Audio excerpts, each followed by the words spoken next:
at the moment we're learning all about different scenarios that can happen in someone's house, kashrut problems that can actually occur.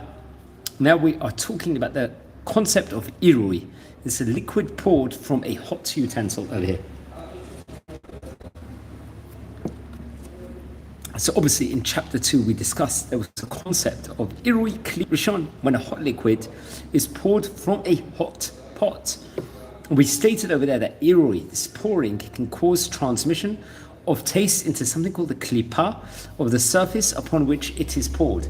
Now, another question of irui is relevant to this specific discussion over here of contact between meat and dairy utensils. That's the thing. So now there's a question of hot milk poured into a meaty dish. What's the din with regards to that? Let's say if hot milk is poured from a kli rishon into a bein yomo meat dish over here, or hot meat gravy is poured into a bein yomo dairy dish, the milk must be discarded and the dish must be koshered over here. For example, let's say one boils milk and mistakenly pours it into a meat cup to make a hot cocoa by accident. If the cup was not a ben yomo over here, let's just assume, the milk will then be permitted, but the cup still will have to be koshered. You have to kosher it. What about water that is poured from a non-kosher pot over here? Let's say hot water is poured from a ben yomo non-kosher pot into a kosher pot. The water is discarded and the cup must be koshered. Well, very interesting, because I'm talking about isur here. Non-kosher is isur, full stop. It's not like basar b'chalab. What about water poured from a clean utensil of one type into a utensil of another type over here? So water from a clean utensil of one into another one. For example, one pours hot water from a meat pot into a dairy cup, and they're both ben yomo. The cup it's better if it can be koshered over here. If the cup, you say, can't be koshered because it's ceramic, it may be used after 24 hours of waiting over here, so you can still use it. It's coming from Aruch HaShulchan. If either the pot or the cup is not ben yomo over here, they're not both ben yomo, only one of them is, the cup doesn't need to be koshered then for sure. Then you don't have to take that big measurement, let's just say over here. How about water poured from or into a soiled meat or a dairy utensil over here? What's it in? You've got hot water and it's poured from a soiled meat pot into a clean dairy cup. The cup must be koshered over here. If water is poured from a clean ben yomo meat pot into a soiled dairy cup, the cup should be koshered if possible. So it looks like there's more room to be lenient over here. Over there. So that's interesting. It's coming from a Ramah, actually in Sadik Hay of the Halacha.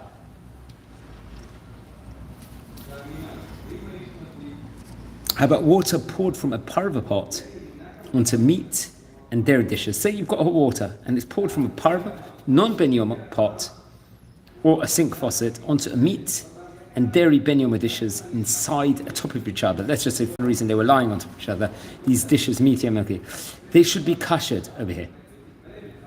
Because this is a common problem when dishes or silverware find their way into the wrong sink and the hot water is turned on over dishes of both types. This is an especially common occurrence in a home with a non-Jewish or non-religious Jewish housekeeper over here. Pouring parva liquid into hot meat or dairy over here. And one should not pour cold liquid from a kosher utensil into hot non-kosher food that is in a kli rishon. In the opinion of some authorities, one should not even pour hot liquid into clean rishon of non-kosher food. If one did pour even cold kosher liquid onto non-kosher food in a kli rishon, but the remaining food in the kosher utensil is permitted, it should follow from this that one should not pour water from a parva utensil into hot meat or dairy that is in a kli rishon with the remaining water is to be used with the food of the other type over here.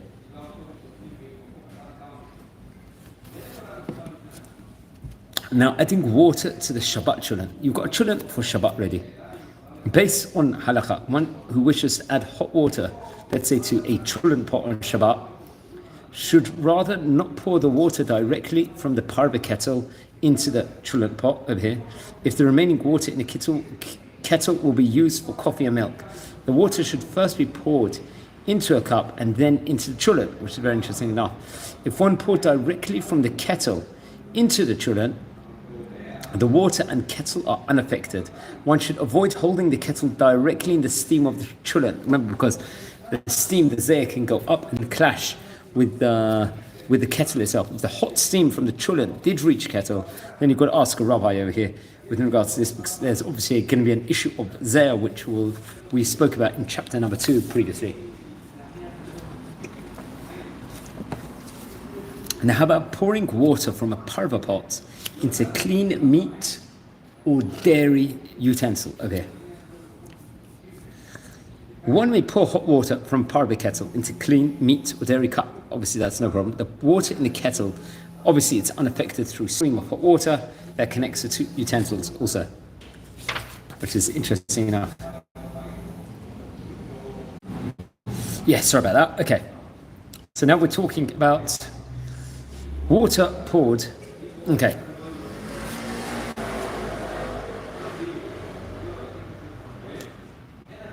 Okay, so we've talked about those different applications over here.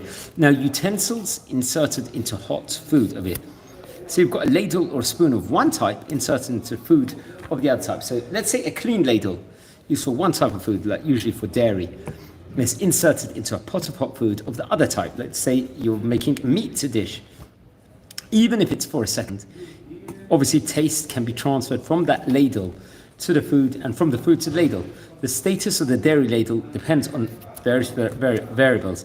The heat of the hot food, was it hot or not? Maybe it wasn't hot. Whether the ladle was inserted into a kli rishon, or is it a kli sheni? So maybe that makes a difference with transferring of taste. The amount of dairy taste originally absorbed into the dairy ladle. Maybe there was hardly any, you use it for some parva or something, only 5% dairy. The depth to which a ladle was inserted into the meat pot, maybe if you only put in a little bit, then it's different. Whether or not there is a meat in the meat pot, maybe you're not cooking meat, the ratio of the volume of the meat and other foods in pot to the volume of the ladle is called shir hamaduma, if I'm not mistaken. And another effect is whether or not the ladle is a bein yomo. Since these halachot will be so different, you've got to consult a rabbi in each of these cases. Now, what if there's a ladle of either type inserted into a parva pot? Will that affect the parva pot of it? If a meat or dairy ladle is inserted into food cooking in a parva pot, the status of the food and the pot obviously depends, first of all, on whether is it ben yomo or not. So say, we're putting in a ben yomo ladle into a pot, a parva pot. According to the Ashkenazi tradition, if the ladle was used for hot meat or dairy in the previous 24 hours, the parva food should not be eaten with dairy meat over here.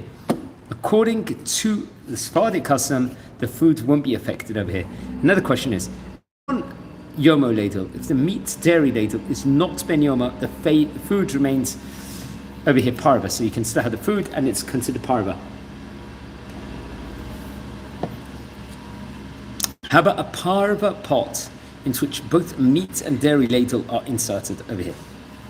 That's very interesting, but you've got both in these cases. If both a ben yomo meat and ben yomo dairy ladle are, let's say, inserted into parva foods, cooking in a parva pot, the pot may become prohibited for use with either meat or dairy.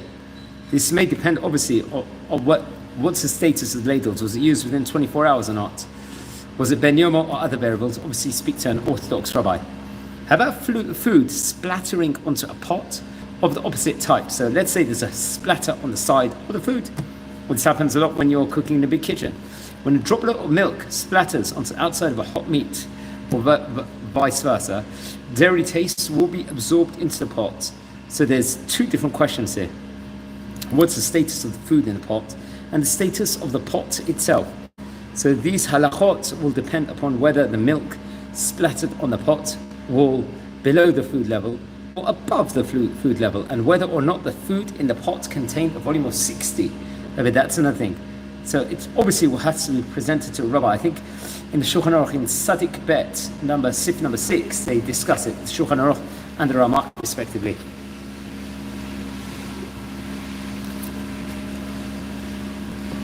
How about on the pot lid over here? This splatter of milk is going to come on a pot lid. What's it in? The halacha will depend on whether the food in the pot was boiling or not. So say you've got boiling pots. The food in a covered boiling pot is assumed to steam up and rise to the top of the pot, bringing the food into contact with the pot cover. The lid must be removed immediately and kasher then. One must consult a rabbi regarding is it permissible the food or not. How about if it's a non-boiling pot? If the pot was not boiling at the time of the splatter, then the food seemingly will be unaffected. The pot lid must be removed immediately and will require kashering if it was hot at the time. If, let's say, the lid was removed before it became hot, then all you need to do is wash the milky residue away from there. How about a splatter on a pot handle over here?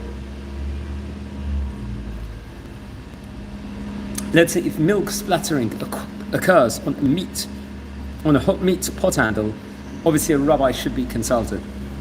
Let's say you've got a milk or meat splatter on a parva pot. If a droplet of meat gravy splatters onto a hot parva food, let's say, for example, gravy splatters on a hot metal water urn, one should consult a rabbi to the status of the urn and whether or not the water currently in the urn over here may be used with dairy. What about hot splatter onto a cold pot over here? Let's say that hot milk is going to splatter on cold meat pot. The food in the pot won't be affected. A rabbi obviously will have to be consulted. There's different problems with regards to all these splatterings over here, so one's got to look into it. What if there's a question here of a pot of one type that is placed onto liquids of another pot over here? So say that you've got milk or soup spilled on the surface and flows towards and under a pot of the opposite type, or a pot is accidentally placed on the spill on the countertop. If neither the pot nor the liquid nor the surface is hot, the pot can be obviously rinsed away in lukewarm, not hot water though. As the rinsing halacha is going to say, for example, chicken soup and dairy pot, and vice versa. What's going to happen over here? Halacha depends how we render with regards to a few different scenarios. Whether the surface upon which a soup spilled is hot or cold, whether dairy pot is hot or cold, whether spilled soup is hot or cold. These are all different factors over here. Now there's different case scenarios over here. For example, a spill onto a cold surface. Both pot and liquids are hot. Let's say if that's that case scenario. If you say you've got hot chicken soup spills onto cold dairy countertop and flows under a hot dairy pot, the pot must be kashered and the countertop must be kashered by pouring boiling water over the area of the spill.